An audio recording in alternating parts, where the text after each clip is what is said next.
La mañana era fría y nublada en Quirubilca cuando la cuadrilla llegó a la entrada del socavón. Eran trabajadores acostumbrados a los riesgos de la mina, pero ese día hablaron de un olor extraño en el aire, como si la neblina trajera un polvo metálico. No lo comentaron en voz alta, aunque todos sintieron que algo, incluso antes de comenzar el turno, no parecía normal. Antes de iniciar la jornada, el capataz realizó el registro obligatorio de seguridad. Los planos estaban actualizados, las galerías marcadas, las rutas comprobadas. Todo indicaba una operación rutinaria. Sin embargo, mientras inspeccionaban la entrada principal, uno de los mineros notó una abertura secundaria, parcialmente expuesta por un desprendimiento menor. Esa entrada no figuraba en los mapas de la compañía. Lo más inquietante era su apariencia. El acceso estaba demasiado limpio para formar parte de una excavación antigua. No había rieles, ni puntales de madera, ni restos de herramientas. Solo una pared de roca cortada de manera uniforme, con curvas suaves y profundas, imposibles de lograr con picos o barrenas utilizadas en 1964. No parecía obra humana, al menos no con técnicas conocidas. El capataz decidió registrar esa abertura como posible extensión del yacimiento. Si contenía vetas nuevas, significaba trabajo asegurado durante meses. La cuadrilla debía ingresar, inspeccionar y reportar. Fue considerada una oportunidad. Ninguno imaginó que sería el último turno de todos ellos. La cuadrilla entró en la nueva galería poco antes de las 10 de la mañana. A las 12, los operadores en superficie intentaron hacer contacto por radio. No hubo respuesta. A las 5 de la tarde ya no quedaba señal, ni eco, ni pisadas. Solo marcas profundas en la roca, como cortes repetidos hechos con una hoja metálica, y galerías que no estaban allí al comenzar el día. Antes de continuar, cuéntanos desde qué país y ciudad nos escuchas. Nos encanta saber dónde estás escuchando. Y si te interesan estos casos, suscríbete para ayudarnos a llegar a los 1000 suscriptores. Y deja tu like. Ahora sigamos. En 1964, Quirubilca era uno de los centros mineros más importantes del norte del Perú. Las jornadas eran largas, los salarios nunca alcanzaban, y el polvo metálico impregnaba la ropa de los trabajadores como un olor imposible de olvidar. Aún así, cientos de familias dependían de aquella mina. Lo que ocurría bajo tierra era un mundo silencioso, regido por normas propias y raramente cuestionado por quienes tenían una boca que alimentar en casa. La compañía minera registraba cada metro de túnel excavado. Las rutas, los accesos y hasta los derrumbes menores quedaban anotados en los informes diarios. Esa disciplina no era por seguridad, sino por interés. Cualquier nueva cavidad significaba dinero. Por eso, cuando un acceso desconocido apareció, tras un desprendimiento aparentemente insignificante, la atención no estuvo en el riesgo, sino en la oportunidad de explotación. Este nuevo acceso no tenía la apariencia típica de un túnel abandonado o erosionado. Tampoco mostraba signos de haber sido reforzado con madera o metal. Era un pasaje limpio, uniforme, con cortes profundos que parecían hechos con herramientas que no existían en la zona en aquel año. Las paredes tampoco eran lisas, presentaban marcas profundas, paralelas, como si cuchillas gigantes hubieran desgarrado la roca de manera continua. Los ingenieros de superficie atribuyeron la forma del pasaje a antiguos proyectos no documentados, una explicación conveniente para no retrasar la producción. En la mina, lo inexplicable se ignoraba. La prioridad era sacar mineral, no formular preguntas. La cuadrilla debía ingresar, tomar medidas y reportar. Nada más. Ese ingreso rutinario marcaría el inicio del caso más desconcertante en la historia minera peruana. Un registro oficial incompleto, un túnel inesperado y unas marcas metálicas que ningún especialista pudo explicar desde entonces. Así comenzó lo que hoy se conoce como la desaparición silenciosa de Kirubilka. La empresa registró el ingreso de exactamente 10 trabajadores la mañana del 14 de julio de 1964. Eran mineros experimentados, algunos con más de una década dentro de los socavones de Kirubilka. A diferencia de otros grupos, su cuadrilla era la encargada de inspeccionar posibles nuevas vetas y reportar trayectos aprovechables. Eso significaba que su tarea no era extraer mineral, sino ir siempre unos metros más allá de donde los demás trabajaban. A las 9:52 de la mañana, los 10 hombres se reunieron frente a la entrada principal. Según el acta del capataz, se realizó una revisión rutinaria de radios, lámparas de casco y herramientas básicas. Las fotografías del archivo muestran la escena. 10 figuras frente a una bocamina oscura, con la neblina cubriendo parcialmente sus cascos, y el cerro detrás, opaco, como si ocultara algo. Ninguno parecía nervioso. Era un turno más. Entre ellos se comentó sobre el pequeño derrumbe lateral ocurrido 2 días antes. La compañía había ordenado removerlo para analizar el daño y asegurar la zona. Fue ahí cuando apareció la abertura desconocida, limpia, silenciosa y con sus paredes cortadas de modo inexplicablemente uniforme. Los 10 fueron asignados para explorarla, medir su extensión y registrar sus posibles vetas. El capataz que quedó afuera ordenó el ingreso sin insistir demasiado en el riesgo. Para la empresa, cualquier túnel que prometiera mineral debía ser aprovechado. No había tiempo para especulaciones ni para esperar a los ingenieros. Se trataba de un paso estrecho, oscuro y silencioso, pero que podía representar semanas de producción. Cuando los 10 mineros cruzaron la abertura, la radio emitió su último registro audible. Ingresando. Tamaño estable. Marcamos ruta. Después de eso, solo quedó el eco del viento contra los cerros y el sonido metálico de la nieve resbalando sobre la entrada. Nunca se volvió a escuchar ninguna voz proveniente de esa galería. El capataz sustituto, Luis Arévalo, esperó la primera comunicación de la cuadrilla. Él no descendía al túnel. Su función era coordinar el ingreso, controlar los horarios y reportar posibles incidentes. A las 10:20 intentó establecer contacto. Solo obtuvo un ruido seco, como interferencia metálica, algo poco común para radios que funcionaban correctamente al comenzar el turno. Pensando que podría tratarse de mala recepción, Arévalo repitió la llamada varias veces. La interferencia persistió, pero ahora acompañada por un eco breve, como si la señal rebotara. Lo interpretó como saturación del mineral en esa zona, lo cual era posible, aunque no frecuente. Decidió esperar media hora más, convencido de que pronto llegaría un mensaje desde la cuadrilla. A las 11 de la mañana, una vibración ligera recorrió el suelo cerca de la abertura. Los obreros de superficie que cargaban herramientas sintieron el temblor y se apartaron. No fue un derrumbe, ni una explosión interna, pero sí un movimiento seco, profundo, como si algo dentro del cerro hubiese encajado en su lugar. Arévalo pensó que podía ser un asentamiento natural.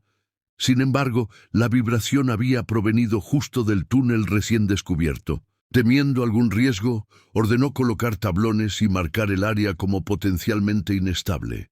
Nadie debía ingresar hasta que se confirmara la seguridad del pasaje. Con eso, Arévalo intentó nuevamente comunicarse por radio. Esta vez ya no hubo interferencia, tampoco ecos, solo silencio. A mediodía, el capataz anotó en el registro oficial que la comunicación con la cuadrilla se encuentra suspendida temporalmente por inestabilidad del nuevo acceso. Esa decisión, aparentemente prudente, retrasó cualquier intento de rescate por otras 3 horas. El túnel continuó ahí, quieto, limpio, como si no hubiera tragado a 10 hombres unas horas antes, o como si estuviera esperando algo más. A las 2 de la tarde, el cambio de turno comenzó a inquietarse. La cuadrilla de 10 mineros llevaba más de 4 horas dentro de la galería sin enviar un solo reporte. Algo así no era común siquiera en exploraciones largas. El procedimiento exigía comunicarse cada 60 minutos. Para la administración, la ausencia de informes seguía siendo catalogada como una interferencia temporal. Para los obreros, en cambio, el silencio era sinónimo de peligro. Uno de los trabajadores de superficie, Ramón Tudela, insistió en descender para averiguar lo ocurrido, pero Arévalo se lo prohibió. Se debía esperar la autorización de los ingenieros, quienes recién serían avisados si la comunicación no había mejorado hacia las 3 de la tarde. El retraso no tenía lógica clara. Era como si la compañía creyera que ignorar el problema fuera una forma de resolverlo. Tudela, sin embargo, estaba convencido de que cada minuto perdido podía costar una vida. A las 3:30, la autorización finalmente llegó, no por preocupación sino por protocolo. La orden era ingresar solo para restablecer contacto y evaluar la estabilidad del pasaje. No se permitía realizar rescate alguno todavía. El equipo de superficie se preparó con cuerdas, lámparas nuevas y herramientas de fijación. Antes de bajar, Tudela notó algo que los demás intentaban no mirar. La abertura desconocida parecía más estrecha que en la mañana. El equipo descendió hasta la bifurcación principal, donde el nuevo acceso se unía a los túneles antiguos. Allí se encontraron con un silencio absoluto, un aire denso y un detalle inquietante. El polvo metálico en el suelo formaba líneas irregulares, como si hubiera sido arrastrado hacia el interior, no expulsado hacia afuera. Esa dirección era contraria a lo que ocurría en derrumbes naturales. Cuando intentaron ingresar en la abertura, el equipo se detuvo. No era solo estrecha, sus bordes presentaban marcas nuevas, frescas, paralelas como cortes recientes. Arévalo ordenó abortar la bajada y regresar a la superficie. «No hay seguridad para el rescate», dijo. Aún así, incluso él parecía saber que lo que estaba en peligro no era solo la vida de los mineros, sino la estabilidad de toda la mina. Al día siguiente, cuando el permiso de rescate completo fue finalmente otorgado, la mina ya estaba en silencio. No había turnos activos. La compañía había ordenado parar toda extracción hasta tener un informe claro de la desaparición de los 10 trabajadores. Fue entonces cuando un grupo de especialistas descendió. No eran mineros comunes, sino personal enviado desde Trujillo, entrenado para evaluar derrumbes y accidentes internos. Lo primero que encontraron fue perturbador por lo simple. A pocos metros del acceso nuevo, sobre el suelo polvoriento, había 2 lámparas de casco, intactas, alineadas una junto a la otra, como si hubieran sido colocadas con cuidado. Más adelante, una picota partida en 2. Pero la fractura no era producto de fuerza humana. El metal parecía cortado, no roto. Ni una muesca, ni un punto de oxidación. El corte era limpio, recto, como hecho por una hoja industrial de precisión, algo que no existía en esa mina en 1964. A 4 metros más, apoyado contra la pared rojiza, encontraron un casco torcido, hundido como si hubiera recibido presión desde un solo punto. La superficie presentaba las mismas marcas paralelas y profundas vistas en la entrada del túnel. Los rescatistas trataron de explicarlo como aplastamiento por roca, pero el casco no tenía tierra incrustada ni señales de impacto. Había sido deformado sin contacto con el suelo. Cada herramienta parecía haber sido abandonada de manera abrupta, como si el dueño la hubiese soltado en medio de una acción incompleta. No había signos de lucha, ni rastro de sangre, ni huellas humanas que indicaran pánico o fuga. Solo objetos dejados atrás en posiciones casi ordenadas, como si hubieran sido entregados. El detalle que cambió el tono de la investigación fue hallado en una bolsa de cuero, un cuaderno de campo utilizado para registrar mediciones. El cuaderno estaba abierto, con solo una línea escrita en lápiz, nerviosa y apretada. No es roca nueva. Los especialistas registraron cada herramienta hallada cerca del acceso nuevo y avanzaron unos metros más. La galería dejaba ver el mismo patrón. Ausencia total de cuerpos o ropa, pero presencia de objetos metálicos abandonados, con cortes limpios y deformaciones inexplicables. No había rastros de arrastre, ni marcas de lucha, ni manchas orgánicas. Era como si los mineros hubieran desaparecido de pie, sin tener tiempo de defenderse o huir. En el punto donde el túnel parecía estrecharse de manera irregular, encontraron una cuerda de seguridad, estirada con fuerza, sujeta todavía a un anclaje metálico incrustado en la pared. La cuerda estaba tensa, como si alguien la hubiera jalado con desesperación desde dentro, pero no había nadie del otro lado.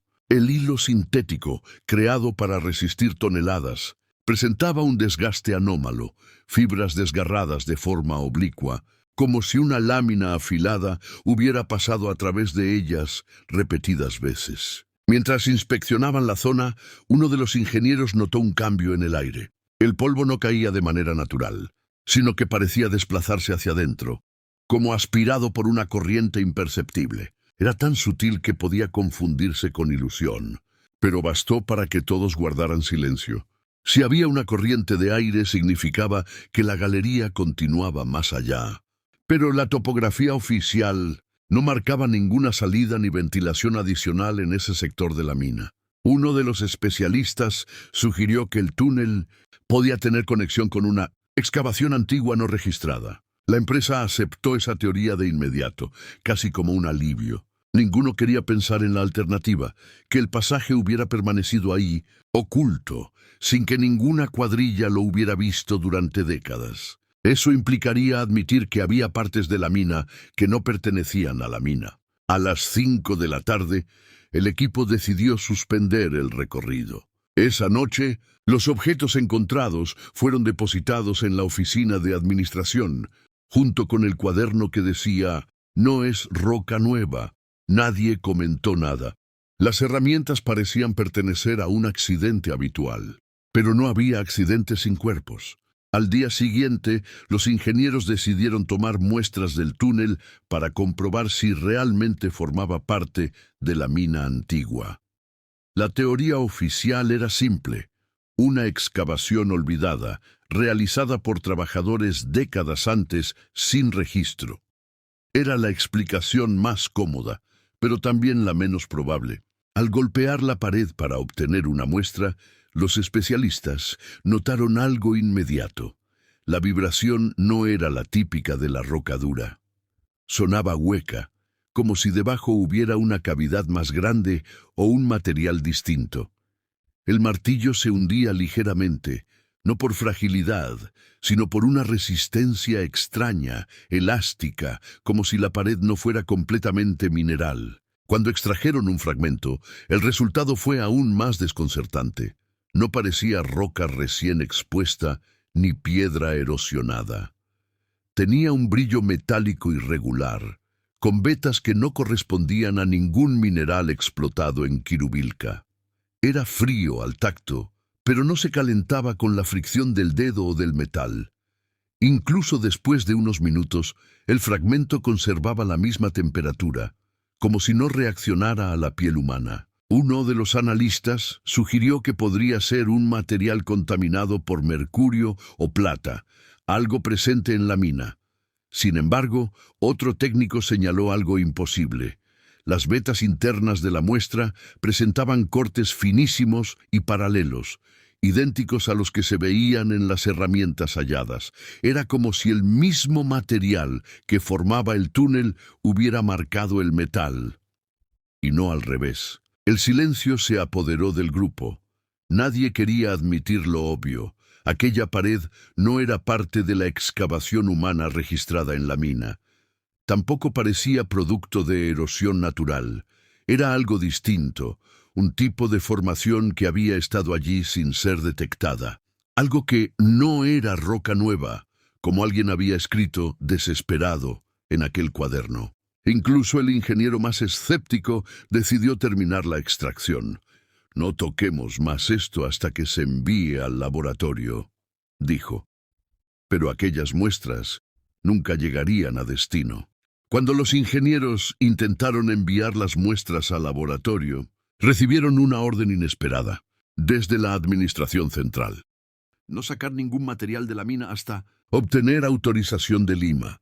Era una decisión inusual, especialmente en un caso que, según la versión oficial, aún era considerado un incidente de comunicación. Nadie usaba la palabra desaparición de forma directa, como si nombrar el hecho lo hiciera real. El cuaderno encontrado entre las herramientas fue colocado en un sobre de pruebas, con intención de adjuntarlo al informe técnico. Sin embargo, al día siguiente, el sobre ya no estaba en la oficina de administración. Las hojas numeradas del acta minera también habían cambiado. La página donde se registraba el ingreso de los 10 trabajadores había sido sustituida por otra, en la que solo figuraban 7. 3 nombres habían desaparecido del listado, sin tachaduras, sin correcciones, como si nunca hubieran trabajado allí. Arévalo confrontó al responsable de documentación. Él juró que no había alterado nada, pero tampoco parecía sorprendido por la desaparición de datos. Solo dijo, debe haber sido un error de archivo. Pasa seguido. La frase, pronunciada con indiferencia, sonaba más a consigna que a explicación. Nada más se comentó. Se decidió no insistir. Ese mismo día, un mapa de la mina, colgado en la oficina desde años atrás, apareció con una modificación. Sobre el sector del nuevo acceso, alguien había marcado un círculo rojo, y luego lo había cubierto con tinta negra, como si quisiera ocultarlo. Nadie asumió haberlo hecho. Tampoco lo retiraron. El mapa volvió a la pared, con su mancha oscura sobre el área problemática. Cuando los ingenieros pidieron una copia del plano original para comparar datos, el archivista respondió, no la tenemos. Nunca la tuvimos. Pero todos sabían que ese plano se había usado durante años en los turnos y capacitaciones. Era imposible que no existiera. A partir de ese momento, entendieron que no solo los hombres desaparecían en Quirubilca, también lo hacían los registros que los mencionaban. El 18 de julio, 4 días después de la desaparición de los 10 mineros, la empresa envió un último equipo técnico para ingresar al acceso desconocido y realizar un escaneo acústico del túnel, con la esperanza de determinar si había una cavidad detrás de las paredes. El grupo estaba compuesto por 3 ingenieros jóvenes y un especialista en estructuras subterráneas. A diferencia del personal anterior, ellos no estaban allí para rescatar, sino para estudiar la estabilidad del cerro. A las 11 de la mañana se colocó un sensor vibratorio en la pared del túnel. El dispositivo debía emitir impulsos mecánicos y registrar el eco del rebote en la roca como un sonar en tierra firme. Sin embargo, cuando activaron el equipo, no obtuvieron el retorno esperado. En lugar de un eco retumbante, llegaron pulsos secos y discontinuos, como golpes metálicos muy lejanos. Uno de los ingenieros quiso reiniciar el aparato creyendo que se había calibrado mal. Pero antes de hacerlo, el especialista en estructuras tomó la bocina del sensor y lo acercó a su oído. Se mantuvo quieto durante varios segundos, en un silencio absoluto. Luego se apartó con nerviosismo diciendo, «Eso no es un eco». Repitieron la prueba con un segundo dispositivo, esta vez amplificando el sonido.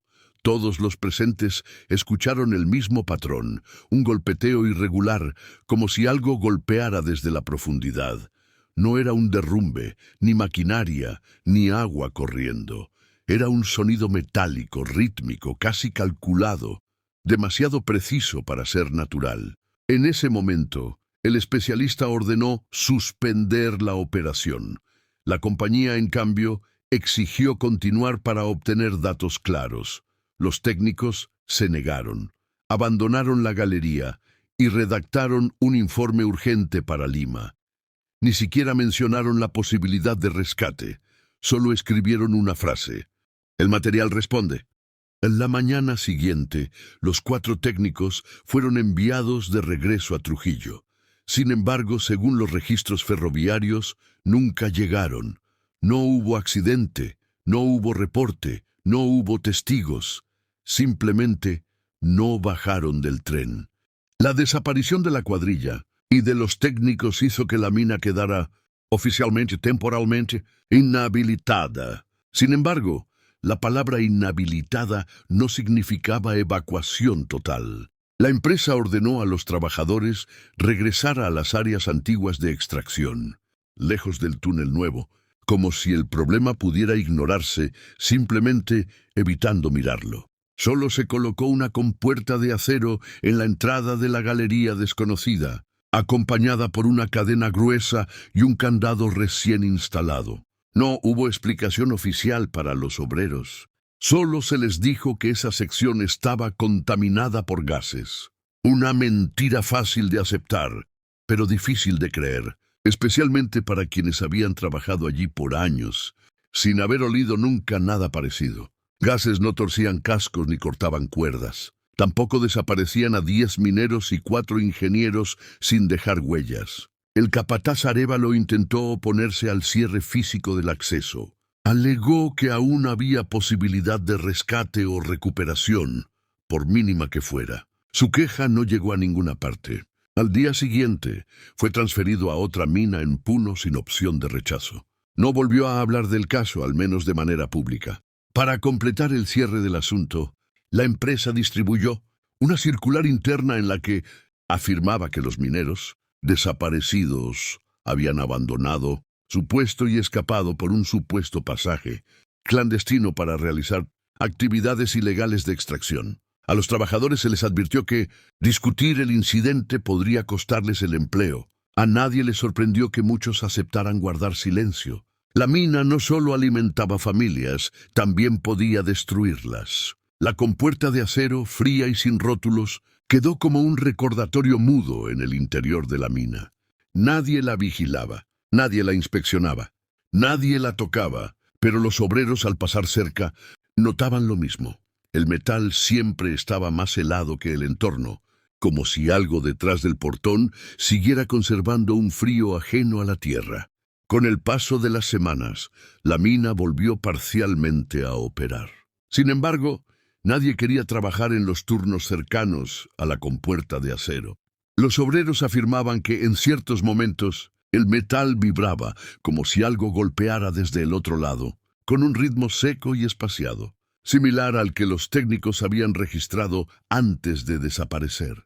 La empresa lo atribuía a cambios de temperatura, pero los trabajadores sabían diferenciar el sonido natural del cerro de un golpeteo intencional. Pronto los rumores comenzaron a circular entre los que trabajaban allí desde hacía décadas. Se decía que Kirubilka, antes de ser explotada por compañías extranjeras, había sido evitada por comunidades locales, no por superstición, sino por un acuerdo tácito: no abrir donde la piedra respira.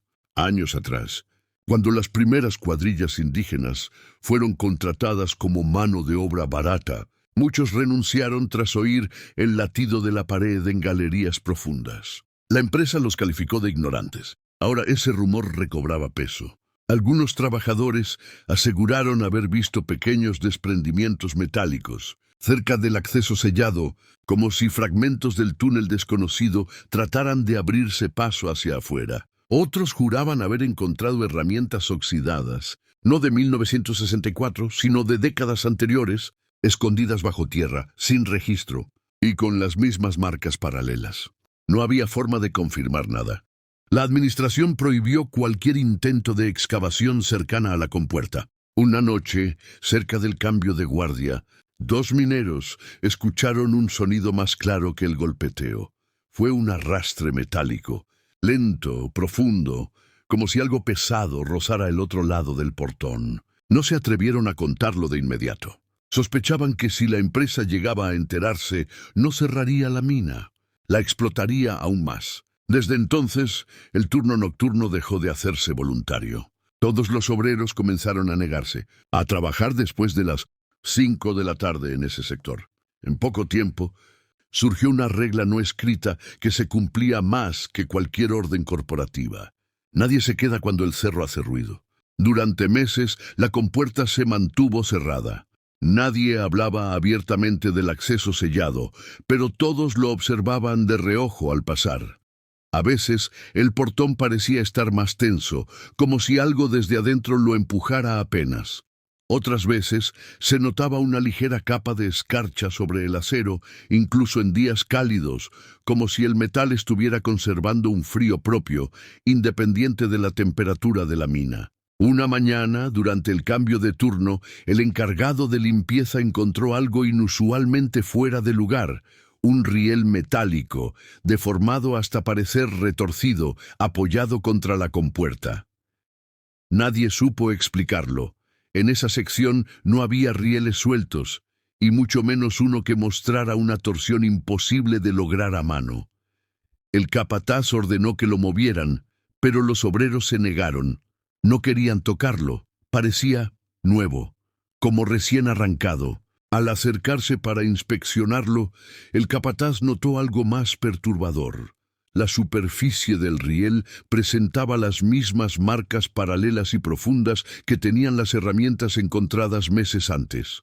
No eran arañazos ni cortes por fricción mecánica. Eran incisiones finas, simétricas, precisas, como si el mismo material que había formado la pared de la galería desconocida hubiese pasado por allí y lo hubiera marcado. Fue entonces cuando ocurrió algo que cambió el ánimo de todos. La compuerta, sin movimiento visible, emitió un chirrido bajo, metálico, como si el acero se expandiera, respirara o reaccionara a la presencia humana. No hubo golpe, no hubo vibración, solo ese sonido, parecido a un suspiro dentro de una máquina. Los obreros retrocedieron. Nadie dijo nada, nadie quiso saber más. A partir de ese instante, el rumor dejó de ser susurro para convertirse en advertencia silenciosa. Si el metal responde, no lo provoques. A finales de 1964, el túnel sellado ya no figuraba en ninguno de los planos oficiales. El mapa que había sido colgado en la oficina fue reemplazado por otro sin manchas, sin círculos rojos, sin anotaciones. Para la compañía, el acceso nunca había existido. Los 10 mineros tampoco. La desaparición de los técnicos dejó de mencionarse en reuniones internas. Todo quedó reducido a un cambio silencioso de archivadores, como si alguien hubiera arrancado páginas enteras de la historia de la mina. Los obreros siguieron trabajando, pero cada vez menos cerca del portón. Con el tiempo, la compuerta fue cubierta con costras de óxido y polvo, como si la mina misma intentara absorberla de vuelta. En algún momento, alguien colocó una placa sobre el acero, solo una palabra pintada con brochazos indecisos: inactivo. Mentira o verdad, nadie intentó retirarla. Años después, cuando la mina comenzó a reducir operaciones por baja producción, un nuevo supervisor quiso investigar el registro de los supuestos 10 mineros perdidos. No encontró nada, ni nombres, ni contratos, ni fichas familiares. Tampoco hubo quejas de viudas o hijos reclamando pensiones. Para el Estado, aquellas personas jamás habían existido. Sin embargo, el rumor siguió moviéndose, no en papel, sino en voz baja, como ocurre con todo lo que se intenta borrar. Los trabajadores antiguos evitaban hablar del tema, pero recomendaban a los jóvenes no acercarse al fondo del cerro. Algunos decían que la compuerta seguía fría en verano. Otros aseguraban haber oído el golpeteo en visitas aisladas al turno nocturno. Nunca hubo un cierre oficial. Nunca hubo un informe final. La mina de Kirubilka continuó operando por años, con su sección prohibida, con su puerta respirando metal, con registros que cambiaban de dueño sin que nadie firmara. Y el cuaderno con la frase «No es roca nueva» nunca volvió a aparecer. Si llegaste hasta aquí, gracias por escuchar este caso. Apóyanos suscribiéndote para llegar a los 1000 suscriptores y dejando tu like.